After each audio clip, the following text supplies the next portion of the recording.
자, EBS 수능 특강 6강에 있는, 과학 적용 6강에 있는, 대응 상태의 원리라는 거를 해보겠습니다. 자, 연력학적 상태를 단순하게 설명할 수 있는 것이 대응 상태의 원리인데, 여기 그 마지막 문단을 보니까 계속해서 연속된 설명이 있어요. 그래서 이거 연관관계를 우리 다 읽고 나면은, 이런 거구나. 한번 좀 체크를 해봐야 되겠습니다. 그 문단별 소주제를 일단 그 보이는 대로 좀 정리를 해봤는데, 우리가 흔히 배우는 개념은 아니죠? 와, 우리 똑똑해질 것 같습니다. 자, 똑똑한 과학 지식을 접한다라는 생각을 한번 해보겠습니다. 첫 번째 문장부터 들어갈게요. 자, 첫 번째 문장. 1문단에서 첫 번째 문장부터 시작해 보겠습니다. 1문단. 자, 소주제 옆에 참고하고 1문단에서 일단 과학에서는 하는 부분이죠. 거기서 중요하지만 다음 표현. 가능한 많은 상황에 대해 하나의 이론이나 법칙으로 간단하게 설명을 가능하게 하는 것 쭉 밑줄칩니다. 가능한 많은 부분부터죠. 가능한 많은 이 부분부터 설명을 가능하게 하는 거라고 그랬어요. 설명을 가능하게 하는 것까지 쭉 밑줄 들어가 봅시다. 자, 이 부분에서 우리가 체크할 수 있는 것은 대응 상태의 원리가 바로 이겁니다. 그래서 요것이 바로 뭐다? 요것이 대응 상태의 원리가 해당되는 거죠. 다시 한번, 대응 상태의 원리가 해당하는 것이 바로 요 내용이다라고 정리할 수 있습니다. 더 큰 가치를 갖는 경우가 많다. 물질의 온도, 압력, 부피 등의 연력학적 변수를 이용해 계를 기술하는 학문이라고 냈죠. 자, 온도부터 들어갈까요? 자, 온도, 그 다음에 압력, 그 다음에 부피, 요거부터 쭉 밑줄을 들어가서 쭉 가서 어디까지? 계를 기술하는 학문, 계를 기술하는 학문, 그 부분까지 여기도 또 체크 들어가겠습니다. 바로 요 내용이 연력학의 개념에 해당이 됩니다. 요것은 연력학의 개념이다. 연력학의 개념과 관련이 되는 건데,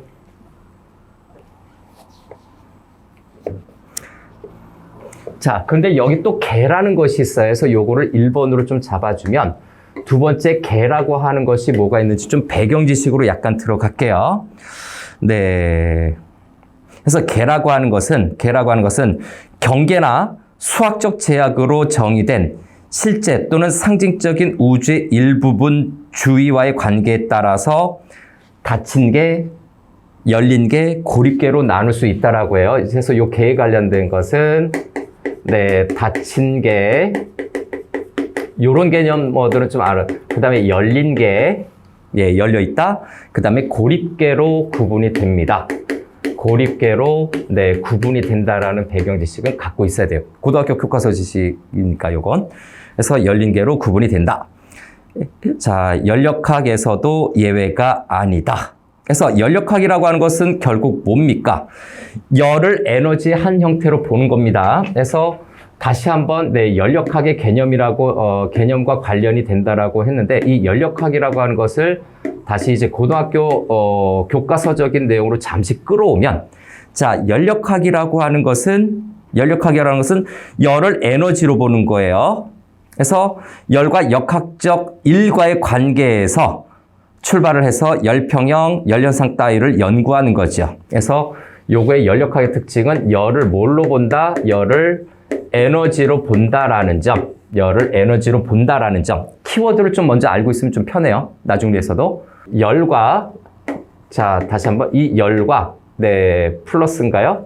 플러스 역학적 일과의 관계를 따지는 겁니다.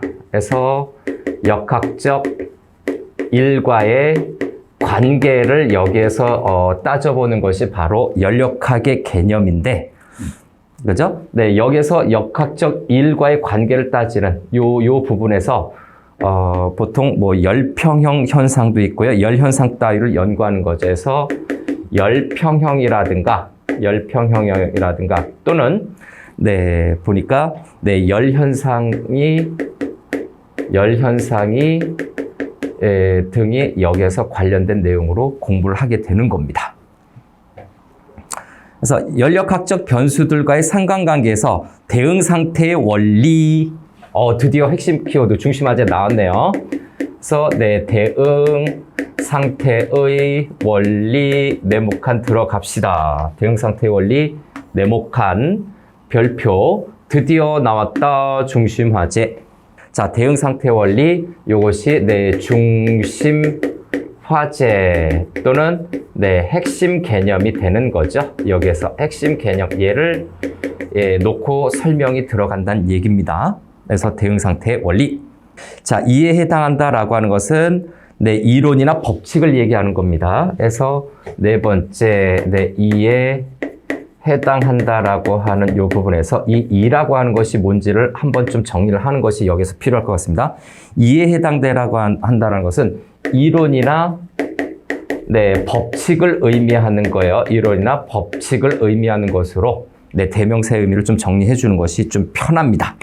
그럼 여기에서 이제 다음 문단 넘어가기 전에 좀 요 세 번째 내용을 좀 체크할 건데 컨퍼런스를 좀 하게 되면 2문단, 3문단, 네, 4문단이 있죠. 저기 소주제들이 있는데 2, 3, 4문단에서는 이 대응 상태의 원리를 설명하기 위해서 상태의 원리를 설명하기 위해서 여러 개념을 소개하는 겁니다. 여러 개념을 소개하고 있는데 이 여러 개념을 소개하는 것이 무엇을 설명하려고 한다고?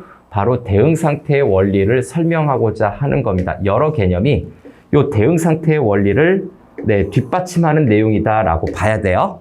네, 그런 관계만 좀 이해해도 이야기가 훨씬 더 낫습니다. 그 다음에 또 하나 더 들어가면 네, 요 전체적으로 좀 분석하면 네, 5문단에서 네, 재언급을 하고 있죠. 재언급을 하고 있다라고 하는 걸로 정리해 봤을 때 여기에서 1문단과 네, 5문단이 몹시 중요하다라는 점을 네, 미리 체크해 두면 아주 좋습니다. 처음과 마지막이 가장 중요하다라는 것은 수능 법칙, 수능 지문 윤색 법칙에도 계속해서 해당하고 있어요. 자, 여기서 대응의 의미는 마지막 문장이 있죠. 대응의 의미는 연력학적 변수를 특정한 값으로 환산함에서 요거는 뭐 따로 추가 개념이 없이 대응이라고 하는 것이 뭘로 되어 있다? 밑줄만 잘 치면 될 것 같은데. 그래서 대응의 의미는 대응 요것도 네모칸 칩시다. 앞에 대응 상태의 원리라고 되어 있으니까 대응의 의미는 연력학적 변수를 특정한 값으로 변환, 밑줄 쳐둬야 되겠죠. 연력학적 변수를 뭘로 어떻게 한다고? 네, 거기 특정한 값으로 환산한다. 특정한 값으로 네, 환산하는 것이 바로 대응의 개념이다. 대응 상태의 원리는 다양한 종류의 기체의 연력학적 상태를 단순하게 설명해 줄 수 있다라고 하는 거죠. 그래서 저기 소주제에 쓴 것처럼 이 대응 상태의 원리에서 하나 더 치고 나와야 되겠죠. 6번으로 체크를 할 거예요. 6번. 바로 거기에서 다양한 종류의 기체의 연력학적 상태를 단순하게 설명. 자, 저기 소주제도 있죠. 연력학적 상태를 네, 탄자로 보이네요. 네, 단순하게 설명을 한다라는 거는 결국 우리가 이해하기 쉽게 네, 설명이 될 수 있다라는 거죠. 그래서 요거랑 요거 두 개 묶어서 소주제가 된 거예요. 문단에서 소주제가 된 겁니다. 자, 이렇게 해서 첫 번째 문단 마무리. 근데 방금 살펴본 것처럼 첫 번째 문단과 마지막 문단이 굉장히 중요하다라고 그랬죠. 그래서 두 번째, 세 번째, 네 번째 문단이 계속해서 언급되고 된 내용이 있지만, 네, 결국 다섯 번째 문단에서 어떻게 마무리됐는지를 먼저 보는 것이 훨씬 더 편할 수는 있어요. 그런데, 네, 여러 가지 용어들도 좀 있고 그러죠. 그래서 처음과 끝을 알면 중간 과정에서 이런 게 여기에 붙고 이런 게 여기에 붙는구나. 예, 이런 과정을 좀 따지기가 좋아요. 그래서 5문단으로 먼저 한번 가보겠습니다. 그 다음엔 마지막 문단인 다섯 번째 문단으로 출발! 자, 어떤 개의 몰당 부피, 압력, 온도를 각각 임계 몰당 부피, 임계 압력, 임계 온도로 나눈 값을 환산 몰당 부피, 환산 압력, 환산 온도라고 한다. 네, 그렇죠. 여기에서 중요한 첫 번째 개념은 네, 환산 부분부터 들어갈까요? 네, 거기 보면 네, 환산 몰당 부피, 몰당 부피 칸 좀 비워 놓을게요. 그 다음에 두 번째는 네, 환산 압력, 환산 압력. 그 다음에 네, 세 번째는 네, 환산 온도라고 하는 부분을 얘기하고 있네요. 그래서 환산 온도. 오케이, 여기 있는데, 자, 환산 몰당 부피라고 하는 거죠. 환산 몰당 부피는, 자, 실제의 기체의 압축인자를 기체의 압력 변화에 따라 나타내면 기체 종류에 따라 다른 모양의 그래프가 그려진다. 그래서 환산 몰당 부피를 이용해서 뒤에 내용을 쭉 봤어요. 쭉 정리를 해보니까, 환산 몰당 부피는, 자, 환산 몰당 부피는 여기 어떻게 되냐면 공식이, 네, 이렇게 좀 한번 분수로 해볼까요? 네, 임계 몰당 부피분의 임계 몰당 부피분의 네, 거기 네, 몰당 부피 이렇게 나눠주면 되는 겁니다. 네, 그런데 이런 것까지 우리가 좀 공식을 알고 있어야 되나? 그다음에 이 환산 압력인가요? 네, 환산 압력은 네, 이렇게 조금 더 내려와서 환산 압력은 임계 압력분의, 네, 임계는 어떤 한계에 도달한 거죠. 임계 압력분의 그냥 예, 주어진 압력, 네, 이렇게 계산하면 되고요. 그 다음에 네, 환산 온도라고 하는 것은 임계 온도분의, 자, 임계 압력이 앞에 있었죠. 자, 요거는 임계 온도분의 네, 온도로 계산을 하면 된다. 자, 첫 번째, 좀 배경 지식을 좀 더 추가해 꼭 정리를 한 겁니다. 지금 여기 있는 환산 몰당 부피, 환산 압력, 환산 온도는 다 뭐에 해당이 된다? 요거는 환산 변수에 해당이 됩니다.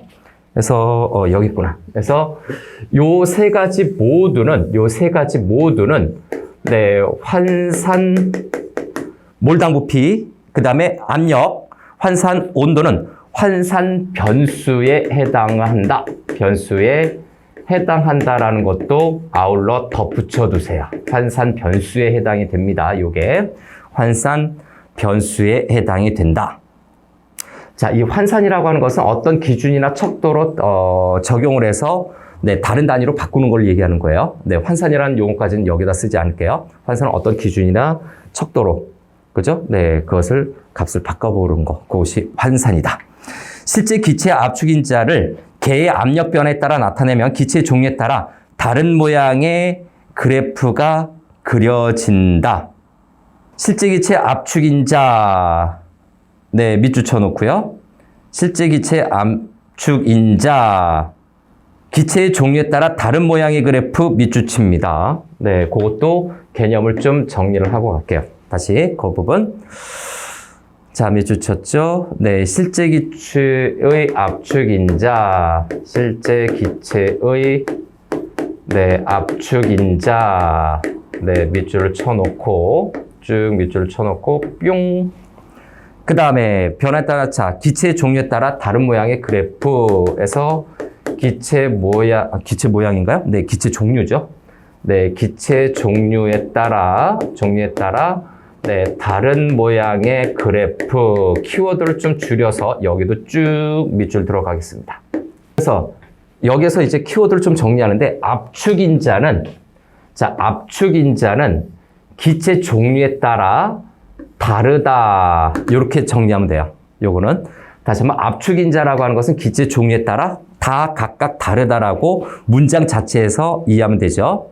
그러나 환산 몰당 부피를 이용해 개별 환산 온도에서의 환산된 압축인자의 변화를 환산 압력에 따라 그래프로 나타내면 압축인자는 같은 환산 압력에서 기체의 종류와 상관없이 거의 동일한 값을 갖는다. 이를 대응 상태의 원리라 하며, 그래서 다시 한번 나오고 있죠. 네, 대응 상태의 원리, 대응 상태의 원리를 환산 뭐뭐뭐뭐로 정리한 것 같은 느낌 들죠?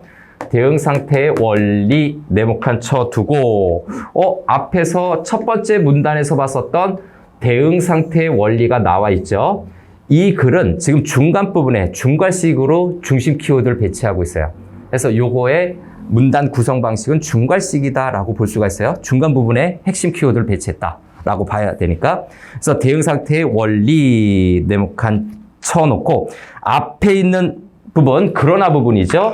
그래서 요거는 그러나 부분부터 쭉 가로를 치든지 밑줄을 치든지 하세요. 환산 몰당 부피 쭉 해서 거의 동일한 값을 갖는다. 동일한 값을 갖는다까지 가둬놓고 이 모든 내용들이 바로 대응 상태의 원리를 설명하고 있는 겁니다. 이렇게 대응 상태의 원리를 설명하고 있는 내용들. 그러나 그 문장 한 문장 자체가 대응 상태의 원리를 설명하고 있다. 환산 몰당 부피를 이용해 개별 환산 온도에서 환산된 압축인자의 변화를 환산 압력에 따라 그래프로 나타내면, 자, 그래프로 나타내면이죠. 압축인자는 환산 압력에서 기체의 종류에 상관없이 거의 동일한 값. 자, 그래서 압축인자는 밑줄, 기체의 종류에 상관없이 거의 동일한 값 밑줄칩니다. 그래서 동일한 값의 키워드가 있죠. 기체에 상관없이 동일한 값을 갖는다. 여기에서 멈추면 또 과학제재가 아니죠. 한 번 더 치고 들어갑니다. 간단히 또 정리를 들어갈게요. 지금 대응 상태의 원리인데, 이 대응 상태의 원리가 뭡니까? 단순하게 표현할 수 있는 원리죠. 그래서 기체에 있는 열역학적 에너지가 있어요. 앞부분에서 설명하고 있었죠. 열역학적 에너지인데, 열역학적 상태가 될 거, 기체의 열역학적인 상태를 요 내용을 좀 풀어보자면, 열역학적 상태를 단순하게 동일한 값이니까 단순하게 표현할 수 있는 원리가 바로 요겁니다. 단순하게 표현할 수 있는 그 원리가 되는 내용이 바로 요 가로친 부분, 요 내용이다라는 내용이죠. 대응 상태의 원리죠. 다시 한번, 기체의 열역학적 상태를 단순하게 표현하는 것이 바로 이 그러나 하는 그 내용의 핵심인데, 근데 여기서 더 플러스를 하게 되면, 한 번 더 플러스를 들어갈까요? 여기에서 환산 변수라고 되어 있죠? 여기 환산 변수, 요 환산 몰당 부피, 환산 압력, 환산 온도, 요런 것, 환산 변수라고 저기 정리해놨죠? 이런 환산 변수를 사용하면, 자, 환산 변수를 사용하게 되면 모든 물질은 같은 상태의 방정식이 된다라는 의미도 돼요. 그래서 모든, 예외가 없다는 얘기죠. 자, 모든 물질은 같은 상태에 뭐를 나타낸다고? 같은 상태의 방정식이 된다라는 점. 요거죠. 환산 변수가 모든 물질을 같은 상태의 방정식으로 만들어버린다라고 하는 거죠. 그래서 단순하게 표현을 하는 겁니다. 같은 상태의 방정식으로 만든다라는 뜻이겠지. 최대한 우리가 이해할 수 있는 선으로 한번 정리를 해봤어요. 대응 상태의 원리는 다양한 기체의 열역학적 관계를 파악을 용이하게 해준다. 그래서 바로 요 내용들이, 지금 요 빨갛게 표시된 요 내용들이 바로 뭐다? 요것이 우리 지문에 나타나 있는 다양한 기체의 다양한 기체의 밑줄만 쳐두면 돼요. 거긴요. 열역학적 관계 파악이죠. 열역학적 관계 파악에 해당하는 내용입니다. 이 내용인즉슨 단순하게 표현하게 된다는 얘기예요. 열역학적 관계를 파악한다라고 하는 것은 단순하게 표현한다. 같은 상태 방정식으로 나타나진다라고 하는데, 그때 결정적인 게 뭐라고? 바로 앞에서 있었던 환산 변수죠. 여기 있는 환산 변수가 네, 좀 색깔을 바꿔볼까? 여기 있는 환산 변수가 이렇게 작용이 되는 거예요. 대응 상태의 원리에 관련돼서 연결돼서 단순화시킬 수 있다. 단순화시킬 수 있다라는 것은 같은 상태의 방정식으로 만들 수 있다라고 하는 거죠. 자, 가령, 실제 기체, 가령이라고 하는 것은 예시적인 거죠. 네, 공식을 조금 건너가서 AB 분자는 분자 종류에 따라 그 값이 다르다라고 하는 부분으로 갈게요.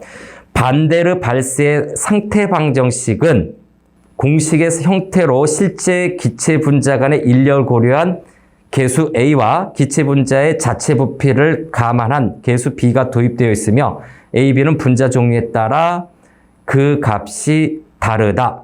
그래서 A, B는 분자 종류에 따라 그 값이 다르다. 밑줄 들어갑니다.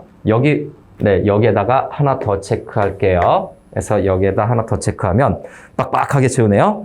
자, A, B 분자 종류에 따라 그 값이 다르다. A, B 분자에 따라 그 값이 다르다라고 하는 부분을 일단 밑줄 쳐두고, 네, 값이 다르다 하는 부분을 밑줄 쳐두고, 이렇게 값이 다르다라고 하는 부분은 어떤 의미로 했을까? 어떤 의미로 체크를 해야 될까? 두 가지로 체크가 될 수가 있어요. 그래서 첫 번째는 A와 B라고 하는 거죠. A와 B는 물질에 따라 고유한 값을 나타내는 겁니다. A와 B는 물질에 따라 고유한 값을 나타내는 특징을 갖고 있고, 다음 두 번째. 자, 반데르발스 방정식이에요. 네, 반데르발스 방정식은 자, 어떤 특징이 있나요? 네. 실제 기체 방정식입니다. 네, 실제 기체의 방정식이기 때문에, 자, 여기서 이쪽으로 한 번 더 올게요. 그래서 요 2번에서 한 번 더 오면, 자, 실제 기체 방정식이기 때문에 최종적으로, 네, 기체에 따라 값이 다르게 됩니다. 네, 요 말인즉슨 기체에 따라, 네, 다르다라는 의미로 체크를 해줄 수가 있어요. 자, A, B는 원래 고유한 분자 값인데, 네, A, B는, 다시 한번, 거기 A는 분자의 장류에 따라 그 값이 다르다 해서 A, B는 각각 고유한, 아예 고유한 값인데, 이 반데르발스 방정식에다가 이거를 적용해 보면, 반데르발스 방정식은 실제 기체 방정식이기 때문에 최종 결과는 뭐다? 기체에 따라 값이 다르다라고 하는 거죠. 이 내용은 다르다라고 하는 이 결론이 같다라는 얘기입니다. 이 다르다라고 하는 것이 무슨 말인가? AB가 원래 고유한 값인데도 불구하고 반데르발스 방정식은 실제 기체 방정식에 해당이 되기 때문에 기체 종류에 따라 그 값이 다르다. 이렇게 결론을 내려야 돼요. 얘가 고유한 값이면 기체에 따라서 달라지지 않아야 되는데도 불구하고 반데르발스의 방정식은 실제 기체를 다루는 거기 때문에 저 값이 다르더라. 이런 의미로도 우리가 해석이 될 수 있는 거예요. 이해되나요? 오케이. 자, 그러면 계속해서. 하지만 반데르발스 방정식에 환산값들을 대입하고 임계점에서 변곡점이 나타나는 점을 수학적으로 이용하여 이를 환산 압력에 대해 표현하면 A와 B가 사라지며 환산 온도와 환산 몰당 부피만 식이된다. 환산 온도와 환산 몰당 부피만 식이된다. 밑줄 들어갑니다. 첫 번째 문단과 마지막 문단을 이해할 수 있다면 중간 과정은 여기에 관련된 어떤 소스들이죠. 네, 백업 개념들이기 때문에 생각보다 중심 내용을 다 파악한 걸로 봅니다. 그래서 다시 한번 A와 B가 사라지며 환산 온도와 환산 몰당 부피만, 자, 다시 한번, 네, 환산 온도와, 여기서부터 밑줄 들어가야 돼. 그 앞의 내용도 여기를 위해서 아마 필요하긴 할 거예요. 환산 온도와, 그 다음에, 네, 환산 몰당 부피만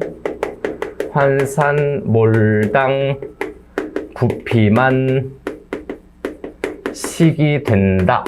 방정식이 된다라는 내용이겠죠. 쭉 밑줄 들어갑시다. 저기 있는 것처럼 환산 몰당 부피, 환산 온도만, 환산 압력이 아니라 환산 온도만 식이 된다.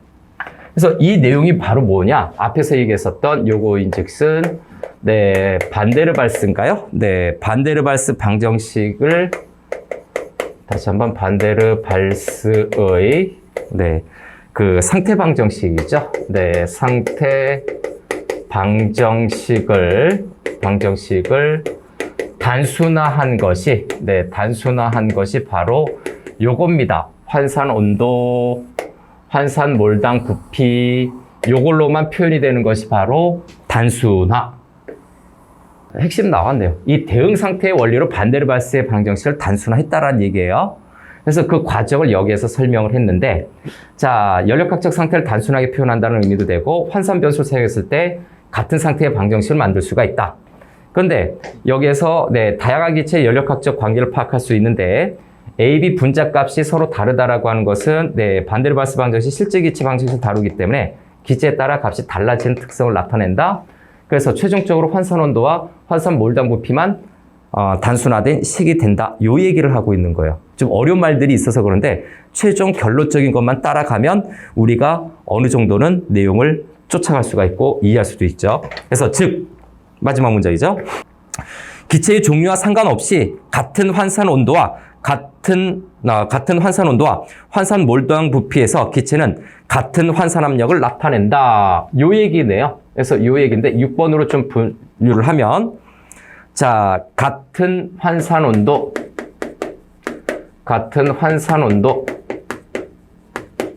그 다음에 예, 이어지는 것이 네, 기체 종류 상관없대요. 같은 환산 온도 그 다음에 같은 환산 몰당 부피죠. 네, 같은 환산 몰당 부피.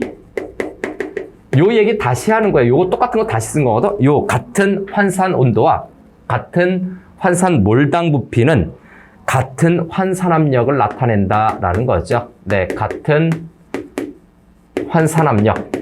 아, 그래서 요 5번째 문단 앞부분에서 환산 몰당 부피, 환산 압력, 환산 온도를 얘기한 것이 얘네들이 같으면 환산 압력도 같다. 이렇게 얘기한 거죠. 그죠? 다시 한번.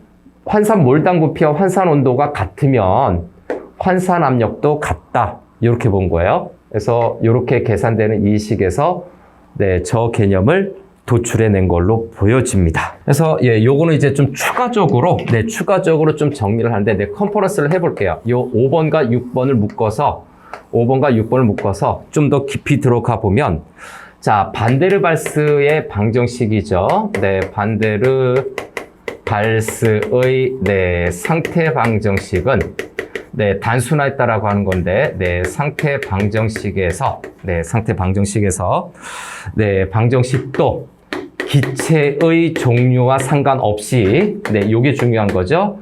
종류와 관계없이 또는 상관없이 기체 종류 무엇이든지 상관이 없습니다.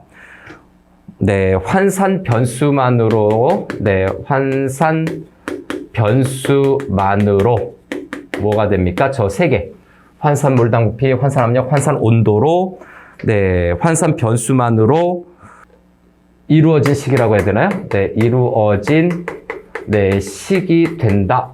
요 내용으로 정리할 수가 있고 이제 식으로 얘기하자면 식이 나와서 그런데 환산 변수만으로 이루어진 식이 되기 때문에 이거인즉슨 뭡니까? 이 말인즉슨 모든 기체는 자, 그래서 모든 기체는 같은 환산 압력을 갖는다. 같은 네, 환산 압력을 갖는다라고 하는 내용으로 정리할 수 있어요. 저건 이제 문제 표현으로 바꿔서 낼 수 있는 부분이죠. 저 빨간색은 이 말인즉슨 자, 여기 요게 키워드예요. 같은 환산 압력이라고 하는 요 키워드죠. 자, 단순화했다라고 하는 것은 같은 환산 압력인데 같은 환산 압력이라고 하는 것은 종류에 관계없이 환산 변수, 환산 온도, 환산 몰당 부피, 환산 압력만으로 식을 만들 수가 있는데 모든 기체가 같은 환산 압력을 가진다. 요 말이 똑같은 거잖아요. 그래서 요 말이 똑같은 것을 요 앞의 내용으로 바꿔서 표현할 수 있다라는 겁니다. 문제에서. 그래서 가장 중요한 부분들은 네, 지금 체크를 했고 나머지 문단은 이제 이거를 설명하기 위한 뒷받침 개념들이에요. 뒷받침 개념들에서 상태 방정식이 뭐고 하는 내용들을 이제 파악하러 가야 되겠죠. 자, 두 번째 문단으로 좀 가보면 네, 이 문단입니다. 자, 이 문단으로 가보면 여기는 5문단이에요. 지금 여기는 현재 5문단을 첫 번째 문단과 같이 살펴본 거기 때문에 5문단은 1문단과 대응이 된다라는 점, 대응된 앞부분에서 미리 밝혔었죠. 5문단은 1문단과 대응이 되는데, 그럼 2문단은 이제 그 하위 요소들을 설명하는 거죠. 자, 2문단으로 가볼까요? 다음과 같은 간단한 실험을 생각해 보자 에서 첫 번째, 다음과 같은 뭐뭐를 생각해 보자 해서 그거 예시적인 거죠.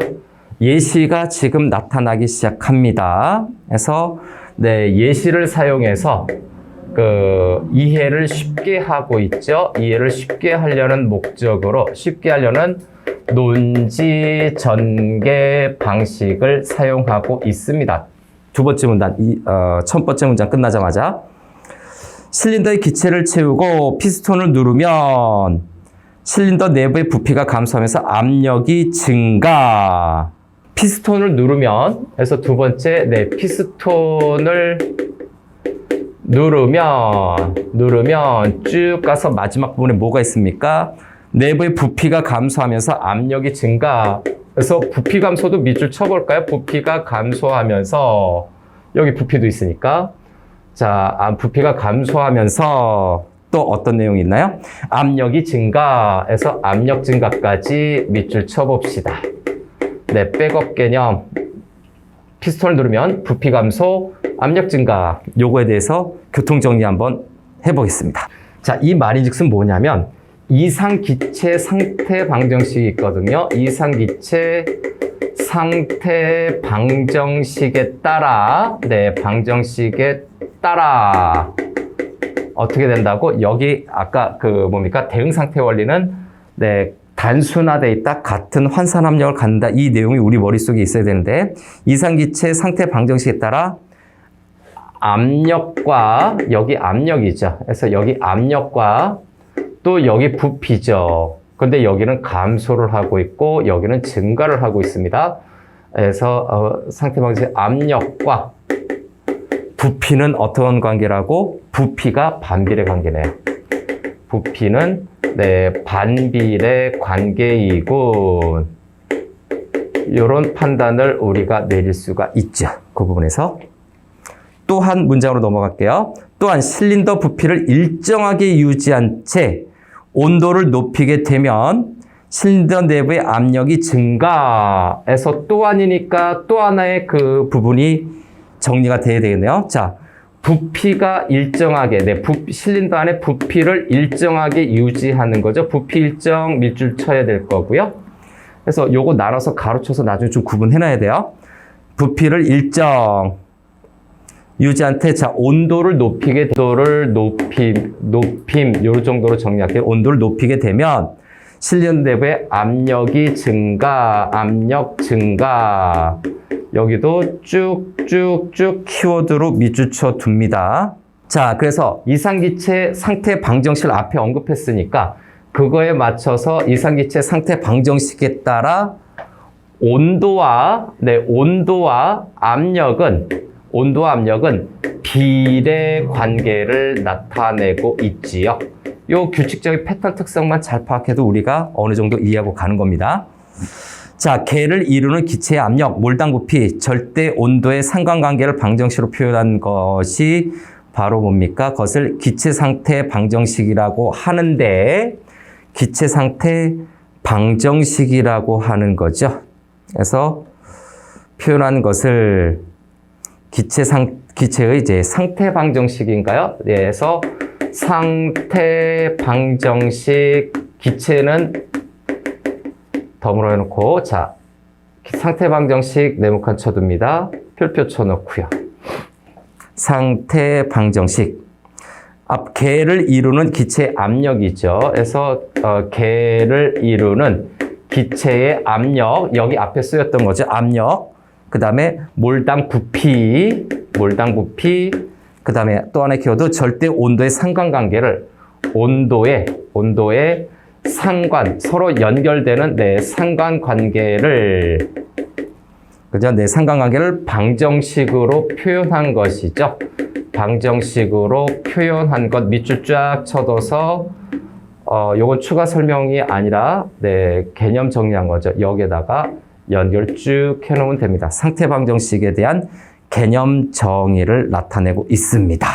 네, 요것은 네, 개념을 정의해주고 있죠. 내용 전개 방식에서 예시 있었습니다. 예시 있었죠.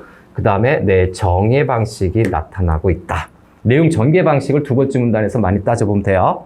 상태 방정식이라고 하는데 이상기체의 경우 소위 이상기체 상태 방정식인 압력, 몰당 부피는 기체 상수 곱하기 절대 온도에 의해 연력학적 상태를 기술할 수 있다. 그래서 이상기체 상태 방정식 거기부터 밑줄 들어가겠습니다. 여긴요. 그래서 다섯 번째는 이상기체 상태 방정식. 아이고 길다. 자, 쭉 밑줄 쳐서 이게 공식이 어떻게 되는지 거기 확인만 하면 되는 거죠.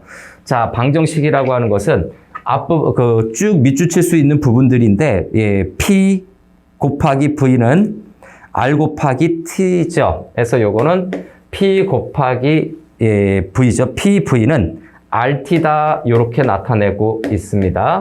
PV는 RT 간단하게 더 줄여봤어요. 이거인즉슨 거기 있는 것처럼 네 압력 말로 좀 줄여 압력 곱하기 몰당 부피는 거기 있는 용어 쓰는 겁니다. 네, 몰당 부피는 네, 기체 상수 곱하기 절대 온도다. 기체 상수 곱하기 네, 절대 온도다. 이렇게 정리할 수 있는 내용. 이거나 같은 말입니다. 본인이 체크하거나 외우기 좋은 걸로 정리해 두면 됩니다. 요건. 그래서 PVRT가 훨씬 더 나을 수도 있고 어떤 친구들은 압몰 상절 뭐 이렇게 우리나라 말로 해서 압부라고 할까요? 압부 상절 이렇게 외우는 친구들도 있어요. 그래서 네, 요거는 기본적인 거니까 네, 좀 외워둡시다. 기체 상수는 기체의 종류와 상관없이 동일한 값이죠. 네, 기체의 종류와 상관없이 동일한 값 밑줄 칩니다. 요 기체 상수 부분이죠. 기체 상수는 6번으로 되겠네요. 네, 기체와 상관없이. 그럼 모든 상관없이라고 하는 것은 모든 기체라고 얘기할 수도 있죠. 기체의 종류와 상관없이 동일한 값이에요. 동일한 값이라고 하는 건데 기체의 종류와 상관없이라고 하는 이 부분은 모든 기체라고도 말을 바꿀 수가 있는 겁니다. 모든 기체는 기체 상수가 같다, 동일한 값이다. 지금 조건 설명하는 거예요, 이건요. 핵심 개념은 이 첫 번째 문단하고 마지막 문단에서 설명 다 끝났어요. 거기에 구성 요소들에 대한 특징들을 설명하고 있는 것이다. 그래서 이게 기체 상수의 특징입니다. 그래서 요게 요 자체가 기체 상수의 특징이다라는 점. 기체 상수의 특징에서 지금 모두 기체의 종류와 상관없이 동일한 값이다 밑줄 쳐놓고 요걸 체크해두면 됩니다. 기체 상수의 특징은 동일한 값을 갖는다. 확인만 잘하면 되는 부분. 자, 보편 기체 상수라고도 지칭한다. 보편 기체 상수는 그죠? 네, 요거 기체 상수죠. 보편 기체 상수다라고도 얘기를 하네요. 그거는 밑줄 맞춰둡니다. 보편 기체 상수라고도 얘기를 한다. 그래서 기체 상수는 같은 말로 보편 기체 상수라고도 한다라는 용어 정리죠. 네, 개념 정리예요. 실린더 내에 분자의 수가 매우 적어서 개의 부피에 분자 자체의 부피가 기여하는 바가 매우 작고 분자 간의 상호작용이 무시할 만하면 자, 실린더 내 분자의 개수인가요? 네, 거기도 가로칩시다. 좀 옆으로 여기 활용할게요, 요건요. 그래서 요거는 옆으로 활용해서 자, 이문단 계속입니다. 이문단 계속으로 좀 체크를 해서 자, 여기 7번으로 들어가야 되나? 네, 이문단 계속 7번으로 보면 자, 가로를 좀 쳐야 될 것 같아요. 거긴요. 네, 가로를 좀 쳐야 돼서 실린더 내 분자수가 매우 적어서 하는 부분이죠. 네, 실린더 내의 분자수가 매우 적어서 개의 부피에 분자 자체의 부피가 기하는 바가 매우 작고 분자 간의 상호작용이 무시할 만하면 하는 요 부분까지 가로쳐 봅니다. 무시할 만하면 자, 요거는 일단 현실적으로 일어나기 어려운 상태라고 합니다. 요거 해서 1번 현실적으로 네, 발생하기 어려운 상태를 얘기하는데 이렇게 현실적으로 발생하기 어려운 상태가 네, 어려운 상태가 바로 이상기체 그죠? 네, 이상기체 방정식이 유용하게 쓰일 수 있는 상황입니다. 이상기체 다시 한번 네, 이상기체 상태 방정식이죠. 그래서 이상기체 상태 방정식이 네, 방정식이 유용하게 쓰일 수 있는 네, 환경에 해당이 된다라는 점이죠. 실제로는 발생하지 않는데 이상기체 방정식은 유용하게 쓰일 수 있다. 그러면 우리 마지막 문단에서 대응 상태의 원리는 뭡니까? 실제 기체에서 발생하는 그것을 같은 환선 압력으로 단순화했다라는 얘기죠. 그런데 이 이상 상태 방정식은 어떻다? 네, 현실적으로 발생할 수가 없기 때문에 뭔가 차이점이라든가 문제점이 발생할 여지가 생기는 거지요. 그래서 네, 저 뒷부분에 내용이 있어요. 예, 이상기체 방정식 매우 유용해 쓸 수 있다. 그러나 실제 기체에서는 그래서 실제 기체 8번째로 들어갑니다.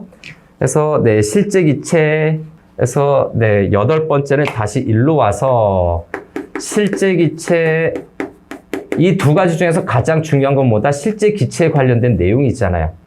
우리 그 대응 상태의 원리에 관련된 설명, 실제 기체에 대한 설명이에요. 반데르발스의 상태 방정식이 실제 기체를 나타내는 거니까. 그래서 나중에 어디 마지막 문단 반데르발스의 환산 방정식이라든가 이런 데다가 나중에 연결해도 괜찮아요. 실제 기체는 어떻게 나타냅니까? 실제 기체에서 이러한 이상기체 상태 방정식의 정확성이 떨어진다. 그래서 옆에서 했던 이상기체 네, 상태 방정식의 정확성이 떨어진다. 밑줄만 잘 쳐두면 됩니다. 실제 기체에서는 정확성이 떨어지는군. 네, 요게 특징이에요. 실제 기체에서는 정확성이 떨어진다. 왜 정확성이 떨어지느냐? 이건 분자 간의 상호작용이 있기 때문에 그렇습니다. 분자 간의 상호작용이 있기 때문에 이상기체 방정식은 이 분자 간의 상호작용을 고려 안 한 거고 여기에서는 실제 기체에 관련된 뭡니까? 네, 실제 기체에서는 정확성이 떨어지니까 이 분자 간의 상호작용이 있기 때문에 이것을 반영하지 않은 거죠. 이상기체의 상태 방정식에서는 반영을 안 했기 때문에 정확성이 떨어지는 거다. 따라서 이상기체 상태 방정식을 실제 기체의 분자 간의 상호작용 및 분자의 자체 부피를 고려해 보정한 반데르발스 상태 방정식인가요? 드디어 나왔네요. 반데르발스 상태 방정식 네모칸 치고 과 같은 기체 상태 방정식들이 제시되어 있다. 네, 반데르발스의 상태 방정식들이 밑줄 쳐두면 됩니다. 자, 그래서 여기를 지워서 반데르발스의 상태 방정식이 그래서 제시된 거야. 분자 간의 상호작용을 고려하지 않은 이상기체 방정식은 정확성이 떨어져서 그래서 반데르발스의 방정식이 나온 거예요. 실제 기체 값을 네, 구하려고 하다 보니까. 자, 다음에 네, 3문단으로 넘어가나요? 네, 3문단으로 넘어가서 자, 3문단으로 넘어가면 자, 압축인자죠. 첫 번째 문장에서 실제 기체가 이상기체와 다른 정도를 나타내는 개념 중 하나가 압축인자의 압축인자 네, 네모칸 쳐두고요. 압축인자 네모칸 실제 기체가 이상기체와 다른 정도를 나타내는 것이죠. 압축인자는 실제 기체와 이상기체가 다른 정도를 나타내는 것이다. 밑줄 쳐서 연결하면 됩니다. 그래서 압축인자를 좀 별표 쳐주세요. 요거는 표나 그래프에서 자주 언급될 수가 있고 추가 배경 지식을 좀 더 여기에서 들어가겠습니다. 일단 이를 기준으로 해서 네, 플러스 들어갈까요? 1이라는 그 숫자 값을 기준으로 해서 보일 온도와 관련이 됩니다. 예, 교재에 없는 거죠. 네, 좀 보완이 돼. 보일 온도와 관련이 되고 있고요. 이 보일 온도에 따라서 1보다 커지거나 작아질 수도 있죠. 그 값이. 그래서 1보다 클 때와 작을 때 보일 온도와 관련이 돼서, 네, 보일 온도와 관련이 돼서 이때에 인력과 반발력이 있죠. 그래서 네, 인력과 그죠? 인력과 네, 반발력에 관련된 네, 문제가 출제가 될 수가 있습니다. 인력과 반발력에 따라서 1이라는 값보다 클 수도 있고, 인력이 있으면은 1보다 작거나 반발력이 있으면 1보다 크거나 뭐 이런 식으로 이 2를 기준으로 해서 보일 온도 값에 따라서 네, 인력과 반발력에 따라서 값이 또 어떻게 보이는가? 네, 이렇게 문제를 물어볼 수도 있습니다. 따라서 문장으로 갈까요? 따라서 어떤 기체가 이상기체에 가까울수록 압축인자는 1에 가까운 값을 갖는다. 해서 두 번째로 따로 분류할게요. 그래서 이상기체에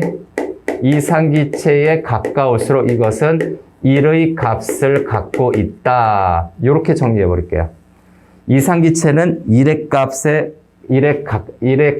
가까운 값이라고 할게요. 1에 가까운 값이다. 밑줄만 쳐놓고요. 거긴 이상기체의 압축인자는, 그래서 이 1이라고 하는 것은 이상기체를 나타내는 겁니다. 1이 되는 거고요. 1보다 적은 것이 실제 기체겠네. 크거나 작은 것이. 그 다음에 기체 분자 사이에 상호작용이 발생하는 인력과 반발력인데, 인력이 반발력에 비해서 우세할 경우에는 이상기체 상태 방식에 기대되는 몰당 부피보다 실제 기체 몰당 부피가 작아지므로, 자, 그래서 요거에 가까운 값인데 여기에 하위 정리할게요. 여기 있는 거. 네, 관련 문제가 출제된다. 앞부분에서 정리를 했는데, 자, 여기에서 인력과 반발력이죠. 인력이 반발력에 비해서 우세할 때는 최종 결과만 보면 되죠. 우리는 실제 기체의 몰당 부피가 더 작아지므로 압축인자는 1보다 작은 값에서 압축인자는 1보다 뭐라고? 작은 값이에요. 네, 작은 값. 작은 값을 한번 세모해 볼까요? 작은 값. 요 내용이죠. 인력이 크면 1보다 작다. 그 다음에 두 번째로 정리할 수 있죠. 1에 가까운 값이라는 내용에서 반발력이 인력보다 우세한 경우에는, 자, 인력, 반발력 요대로 놓고, 네, 반발력 이렇게 놓은 상태에서 압축인자가 1보다 큰 값이 되겠죠. 그래서 예, 그 반대 현상이 일어난다 해서 이 반대 현상이라고 하는 것은, 네, 반대 현상이라는 것은 1보다 큰 값이죠. 네, 반대 현상이란 말은 1보다, 그죠? 네, 1보다 큰 값이다 라고 우리가 마음속에 정리해 두면 되겠습니다. 이러한 상호작용은 개의 온도에 따라서도 양상이 달라지는데, 온도가 올라갈수록 해서 3번을, 자, 해서 네, 온도가 올라가게 되면 최종적으로 어떻게 된다고? 최종 결과로 빨리 확인합시다. 온도가 올라갈수록 반발력이 커진다. 네, 반발력 커진다라고 한다면, 이 반발력이 커진다라고 하는 이거 자체는 뭐라고? 1보다 큰 겁니다. 1보다 큼을 체크해 두면 온도가 올라가면 압축인자의 값이 1보다 커진다라는 요 내용이 성립이 될 수가 있죠. 다음 또 계속해서 특정 온도 이상에서는 압력의 전 영역에서 반발력이 인력보다 우세하게 된다. 이런 것들을 뭐라고 한다? 여기에 관련된 걸로 이런 것들을 보일 온도라고 얘기한다. 자, 보일 온도죠. 네, 보일 온도. 그래서 네, 보일 온도의 개념이 바로 거기 있죠. 특정 온도 이상에서는 네, 특정 온도 이상에서는 밑줄 쳐야 돼요. 특정 온도 이상부터 밑줄 들어가서 압력의 전 영역에서 이상에서는 전 영역에서 뭐가 더 커진다고? 반발력이 인력보다 우세하게 된다. 반발력이 커진다 요 내용이죠. 보일 온도는. 그러면 반발력이 커지는 건 알겠어. 이 개념이 그대로 왔는데 특정 온도라고 하는 요 부분이 추가가 된 거죠. 보일 온도는. 압축인자의 유용성은 유용성인가요? 어떤 물질의 압축인자만 알고 있으면 물질의 부피를 바로 알 수 있다. 해서 압축인자의 유용성 하나 더 정리하겠습니다. 압축인자의 유용성을 또 언급하고 있죠. 바로 뭐를 하면 압축인자만 알고 있으면 압축인자를 알고 있으면 바로 거기에 부피를 알 수 있다. 부피 알 수 있음. 왜? 저기 압축인자의 일값을 기준으로 해서 짐작할 수 있다는 내용이죠. 이 부피를 바로 알 수 있다는데 부피를 바로 알 수 있다는 것은 요거는 분자 간의 상호작용이 다른 거죠. 분자 간 상호작용이 다르기 때문에 부피를 알 수 있다라는 거죠. 부피를 알 수 있다라는 것은 분자 간의 상호작용이 다르기 때문에 그 값이 다 다르기 때문에 알 수 있다. 또 하나 더 붙일 거는 압축인자의 유용성은 이상기체 상태 방정식을 이용하지 않는 겁니다. 이상기체 상태 방정식이죠. 이상방이라고 할까요? 이상기체, 기체도 넣을까요? 이상기체 상태 방정식을 사용 안 하고 알 수 있어요. 사용 안 하고 알 수 있다라는 말도 돼요. 압축인자만 알면 이상기체 상태 방정식을 사용하지 않더라도 부피를 알 수 있다. 이렇게 정리할 수 있는 거죠. 압축인자가 굉장히 유용하다라는 내용이에요. 압축인자는 일과 관련된 값을 갖고 있는데 인력과 반발력이 관련이 돼. 그래서 반발력이 크면 1보다 큰 값, 인력이 크면 1보다 작은 값인데 보일 온도는 특정 온도 이상에서 반발력이 커, 즉 1보다 큰 값이 된다는 얘기죠. 실제 기체 방정식이네요. 수정해야 됩니다. 오케이. 실제 기체 방정식을 사용 안 하고 알 수 있다. 이제 네 번째 문단 넘어갑니다. 3문단 끝냈고 이제 계속된 설명 4문단이죠. 4문단의 내용을 하겠습니다. 좀 그래프가 있어서 그래도 생각보다 간단하네요. 일정한 온도에서 압력과 몰당 부피의 값 밑줄 들어갑니다. 서로 하나의 값이 커지면 하나가 감소하는 관계, 하나의 값이 커지면 다른 하나가 감소하는 관계 밑줄 칩니다. 그래서 첫 번째로 여기는 이상기체 상태 방정식이 있죠. 그거 밑줄 친 부분, 쭉 밑줄 친 부분이죠. 다시 한번. 압력과 그 다음에 몰당 부피의 값은 하나의 값이 커지면 하나가 나머지 하나가 다른 하나 감소, 이렇게 할까요? 다른 하나 감소라고 하는 내용인데 이 말인즉슨 뭡니까? 이게 반비례 관계라는 뜻이에요. 그래서 압력과 부피는 요 내용 자체가 반비례 관계이다. 반비례 관계를 의미하더라. 그러나 실제 기체의 경우 특정 온도 아래에서는 이러한 반비례 관계가 성립하지 않는다. 그래서 두 번째, 실제 기체, 오케이. 네모칸 쳐두고요. 실제 기체 방정식에 사용하지 않고 압축인자로 뭐를 알 수 있다고? 부피를 알 수 있다라고 했는데 실제 기체가 여기 또 나오네요. 특정 온도 아래에서 플러스 들어가야 되겠네. 특정 온도 아래. 밑줄 들어가고요. 특정 온도 아래에서. 여기에서는 반비례 관계 성립 안 한다라는 점, 반비례 관계 성립 안 함. 요것도 체크해 둡니다. 특정 온도도 네모칸 쳐야 되겠죠. 실제 기체 특정 온도 성립 안 함. 뭐가 반비례 성립 안 함.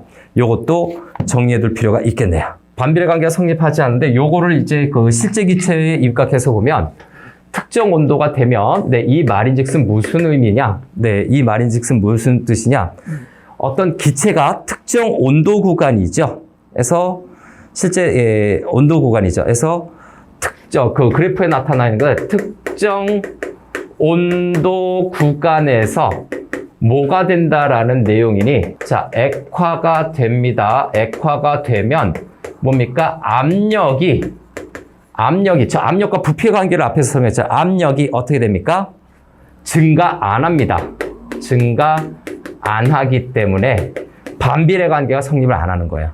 다시 한번 특정 온도를 지금 집어냈는데 실제 기체라는 조건에다가 특정 온도라고 하는 것은 액화가 일어나요. 액체 상태로 변하게 되는데 이때 압력이 증가를 하지 않습니다. 압력이 많이 떨어지는 것도 모르겠지만 최소한 증가하지를 않기 때문에 증가하지 않기 때문에 반비례 관계가 성립할 수 없습니다.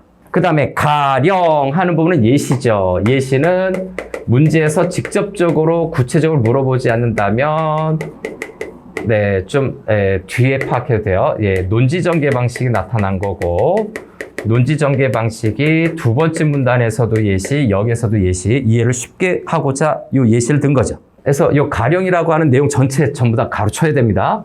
전체 가로쳐서 끝나는 부분까지 가로쳐서 뭐예요? 바로 이 두 번째 내용이죠. 이 가령은 이 두 번째 내용, 요 체크했던 요 내용을 보충 설명하는 거예요. 그거에 근거해서 요거를 이해할 수 있다면 예시를, 가령을 굳이 볼 필요는 없습니다. 실제에서 한마디로 실제 기체가 특정 온도에 반비례 관계, 한마디로 뭡니까? 반비례 관계가 성립하지 않는다라는 거죠. 네, 요 내용 가령이라고 하는 것은 반비례 관계가 성립하지 않는다. 요거를 설명하기 위한 내용이에요. 이 가령의 내용은. 근데 거기 가령의 내용에서 핵심은 있죠. 그림을 생각해보자. 다음 문장 보시죠. 그림을 생각해보자. 이때 부피와 압력의 관계를 보면 특정 온도 이상에서는 밑줄 들어갑니다. 특정 온도 이상에서는 압력과 부피 사이에는 위의 반비례 관계가 성립한다. 특정 온도 아래라고 얘기했어요. 여기 특정 온도 아래인데 그러면 이 가령에서 주의해야 될 요소가 뭐냐? 특정 온도 이상에서는 반비례 관계가 성립한다. 밑줄 들어가세요. 반비례 관계가 성립한다. 이상입니다. 네, 이상이에요. 이상. 그럼 실제 그래프를 봐야 되지. 그래서 가령이 그래프를 설명한 반비례 관계가 성립하는 것이 온도가 몇인지 한번 좀 볼까요? 얼마입니까? 365K, 334K. 그래서 요거는 다시 한번, 네, 65K하고 365K 온도죠. 네, 365K 온도. 그 다음에, 네, 334K 온도에서는 성립합니다. 그래프 선에서 보면. 하지만 특정 온도 아래에서 두 번째, 요 설명하는 거잖아요. 그래서, 네, 특정 온도,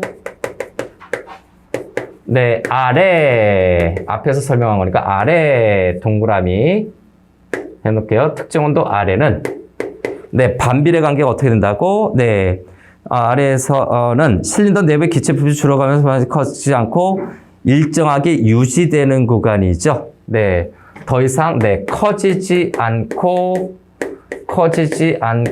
일정하게 유지되는 공간에서 커지지 않고 일정 밑줄 칩니다. 자, 이거의 값을 보니까 이거의 값은 그래프상에서 얼마입니까? 304.12K죠? 그래서 네, 304.12K에 해당이 되는 값이네요.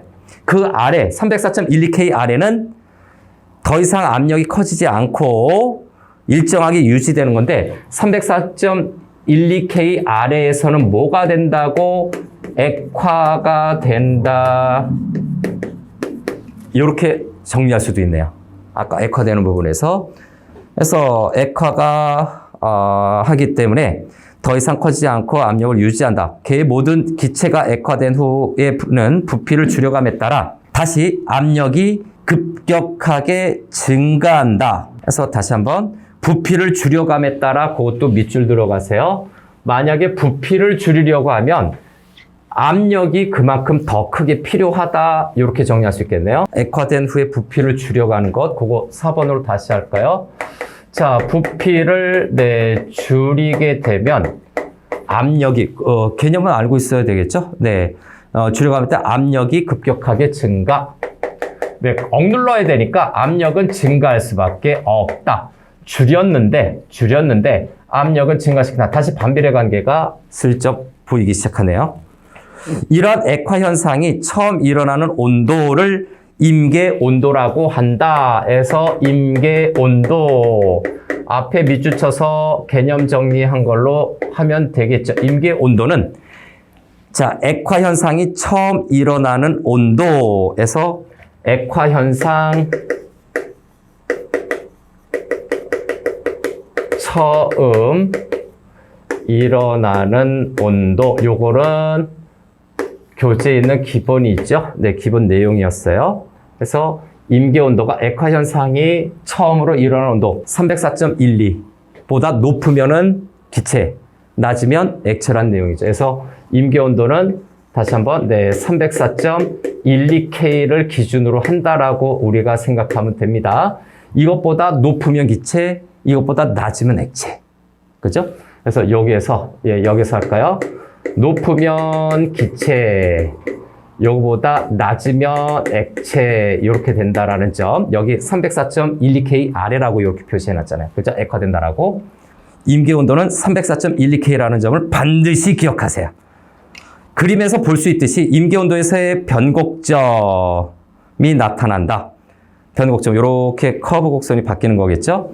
네, 변곡점에 해당되는 몰당 부피를 임계 몰당 부피. 자, 임계 몰당 부피, 거기에 개념 정의들이 되어 있죠. 자, 임계 몰당 부피 304.12K와 관련된 부피일 거네요. 그죠? 임계 몰당 부피. 그죠? 변곡점에 해당되는 몰당 부피예요.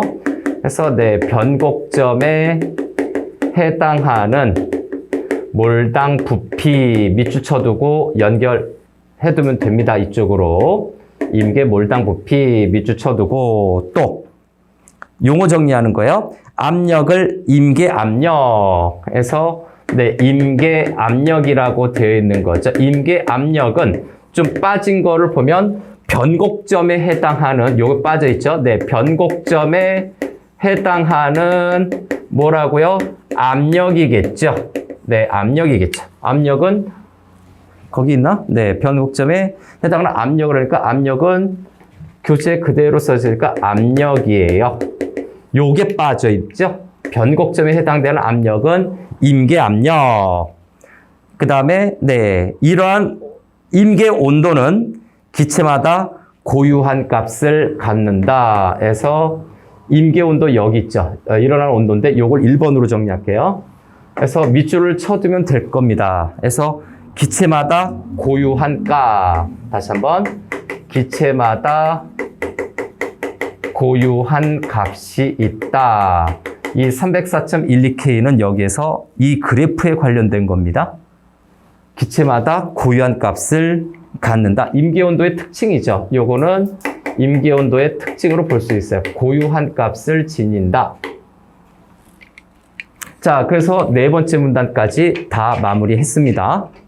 그래서 이런 개념 설명을 통해서 결국은 반데르바스의 상태 방정식을 단순화해서 표현할 수가 있는데 환산 변수로 사용을 해서 반데르바스의 방정식이 실제 기체를 단순하게 표현할 수 있었다 하는 겁니다.